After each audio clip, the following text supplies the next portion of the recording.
Si è acceso per me il semaforo verde vicino a Zurigo, voglio però ottenerlo anche qui, voglio andarmene sereno in casa mia. Queste le parole di Roberto, 67enne che vive in Veneto e da anni convive con un glioma diffuso, diagnosticato nel 2006. Il tumore, cresciuto lentamente, oggi gli provoca fino a 20 crisi epilettiche quotidiane e gravi problemi nel camminare, tra dolori intensi e perdita di equilibrio. Sentendo di non poter più sostenere una condizione che considera priva di dignità, nell'ottobre del 2024 Roberto ha chiesto alla sua ASL di verificare se possiede i requisiti per il suicidio medicalmente assistito. L'azienda sanitaria ha nominato una commissione nel dicembre 2024, ma da allora il nulla. A marzo 2025, dopo 5 mesi senza risposte, ha inviato una diffida all'ASL, denunciando che l'attesa sta aggravando le sue sofferenze e limitando il suo diritto a decidere sul proprio percorso di fine vita.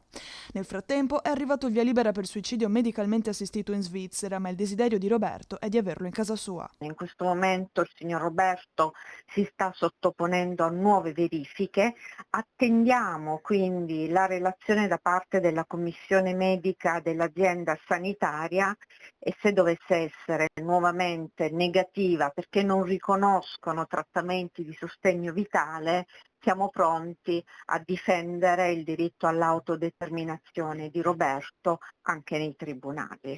Roberto vuole evitare lo scenario peggiore, perdere ogni capacità cognitiva e di conseguenza l'occasione di scegliere. Far diventare migliore il nostro paese renderà più gradevole il mio andarmene.